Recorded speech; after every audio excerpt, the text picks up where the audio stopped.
Hello Game of Thrones fans, we're back with another Game of Thrones The Card Game 2nd Edition video on Rob's Gaming Table. We are at 401 Games in downtown Toronto, Ontario, Canada, at our monthly Game of Thrones tournaments, which are held usually the last Sunday of the month. This is from April 2016. On the left we have Carter. Looks like he's playing House Stark, Banner of the Rose, I believe, hidden under his house card there. And he has set up a Winterfell Steward, Fast Eddie, aka Eddard Stark from the Wolves of the North box, and a King's Road. On the right we have his father, Brian, who is playing a Greyjoy Lords of the Crossing, and he has the Reader, along with Aaron Damphair, and a Sea Tower in play. So this Stark Rose deck is most likely a rush deck, at least the ones that we were tinkering around with a while back when the Stark box came out. Trying to throw some Knights in there, but this is post first snow. So we'll see what he's got in there. It looks like he's playing the Long Winter. And no one's going to be discarding any power from the negative effect, but it is a 4/2/2 on the stat line there.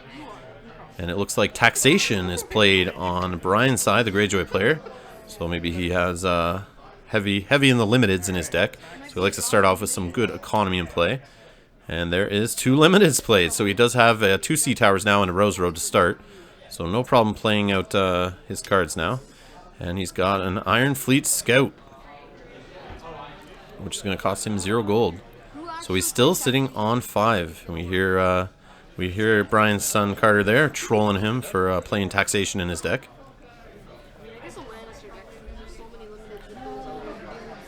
And if you haven't already, go check out Carter's YouTube channel, Game of Rubik's, where he does Rubik's Cube videos, and he also does Game of Thrones videos for this game.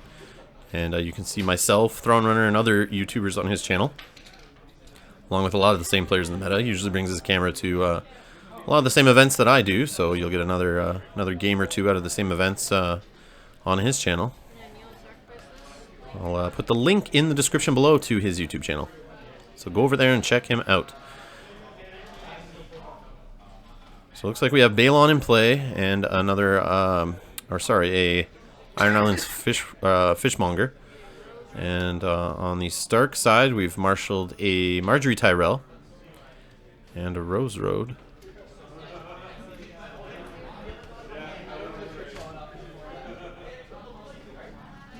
It looks like he used the King's Road there to play Marjorie.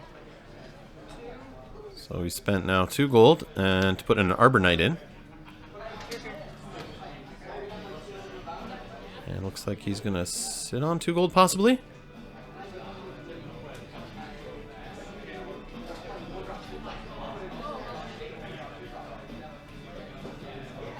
And over to the Greyjoys for marshalling, or for challenges, sorry.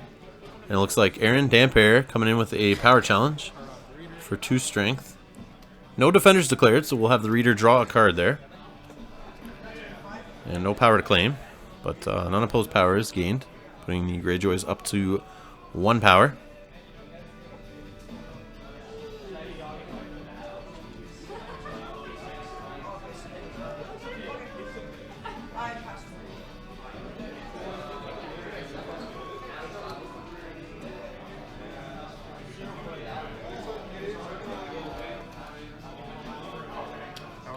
And we have military coming in with Balon Greyjoy.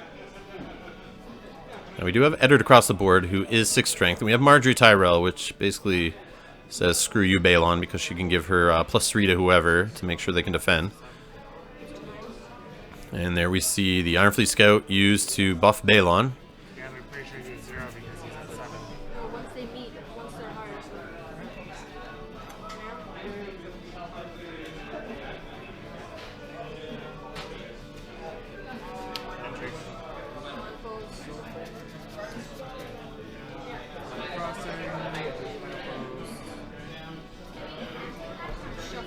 Looks like we have another unopposed challenge there. It looks like Balon was defended there, getting Eddard the power for Renown. That was an intrigue challenge with no defenders. And now we have a power with the Winterfell Steward. Claim 2. I wonder he was letting those challenges go unopposed to let that power build up on the house so we could steal it back with the 2 claim. And now it looks like we have a military challenge with the Arbor Knight being bumped up to 3 claim Wow. with the Winter is Coming event there. It looks like everyone but Balon is going to the dead pile. Dominance we tap. So that was a pretty heavy military challenge there, leaving Balon out there by himself. And if Carter is playing March to the Wall, I'm sure we'll see it right here. Claim of 2 raises it to 3. Wipes my board. Oh, I was gonna say, like, where did everything go? A raise to 3. Put those iron mines in. I know, eh? Okay, that's not supposed to happen to Greyjoy. Iron mines are going in after that, so. Try and think. Oh, good plots here. Guess I'll just use this. Oh, wait. I forgot to use my All right, looks like we have, I believe, Snowed Under played on the Greyjoy side, and Noble Cause played on the Stark side.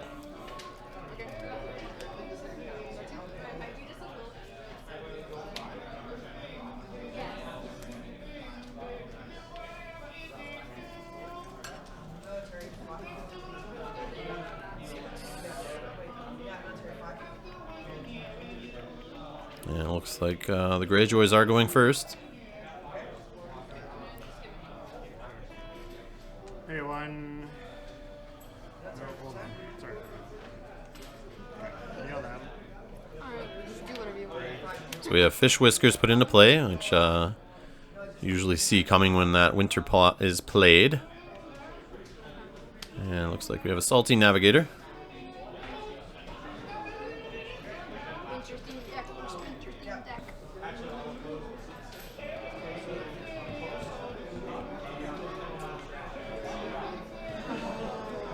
And 1 gold for a King's Road. I get 6. Looks like he didn't need that King's Road to reduce any gold, or reduce any characters there to save some gold for events. Looks like he's going to save it for a future round. So we have the Knight of Flowers put into play here, using another King's Road, I believe, and the Lord and Lady reduction off of Noble Cause. And Rob Stark played using those Winterfell Stewards there, and the remainder of his gold. So adding another couple characters out there with Renown, plus Eddard, is definitely going to speed this deck up. Yeah, I know. So military challenge there, unopposed with Fish Whiskers, going to kill a Winterfell Steward.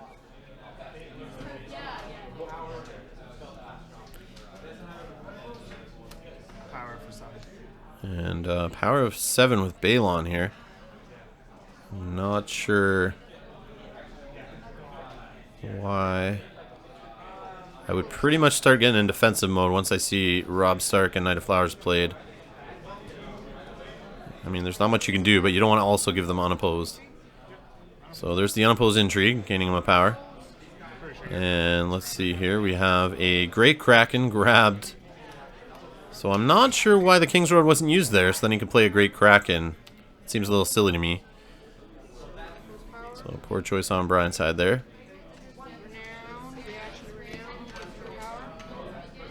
So Carter going a little fast here. I believe this is a power challenge. Throwing power around there with Eddard and some Renown. And it looks like a military challenge. Block with the Salty Navigator. And Renown gain on Rob. And Dominance goes to the Starks. So it looks like he is at 7 on his house card and 5 on his characters. So he's already at 12 power after 2 rounds. And 4 power on the Greyjoy side.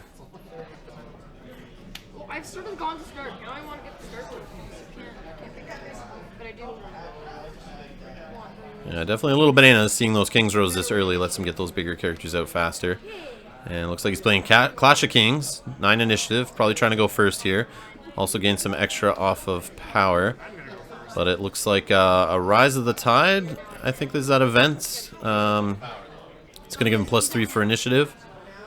Plus he's got the King's Road there, so he's going to be able to draw a card off that. So you get And choose to go first. And yes, he will gain 6 gold from his Call in the Banners played. We had that last year. 6 from you. Yeah. Didn't really need it. Need it. 6 from you. 4 from mine.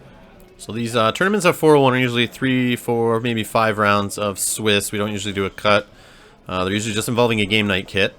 But I believe this one is 4 rounds. So we'll have 4 rounds in this video series coming up. So make sure you guys subscribe to check those out to be notified when they go up or when we go live. We do some live streaming again, which I hope to get going again soon. 2. And we have a Drowned Men played and a Lord Sport Shipwright.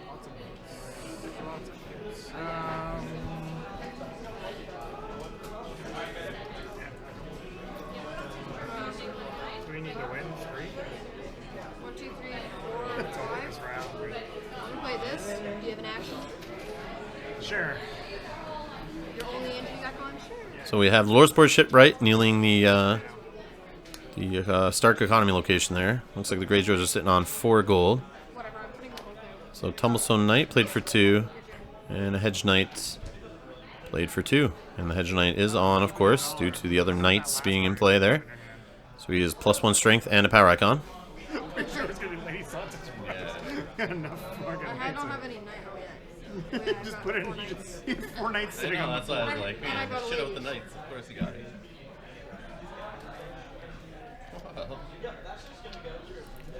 I don't like playing games. So I'm not sure what Brian can do here with the Greyjoys to stop this insanity here. Come on, do your challenges. But doing power challenges or military challenges is not really going to get them through. And since there's so many characters with renown, he could just block on defense. And when he wins a power challenge, even on defense, he can steal a power using the Clash of Kings plot there. So you got to watch out. You want to limit the power challenges you throw around on that turn. You don't want to feed that plot and give the opponent extra power.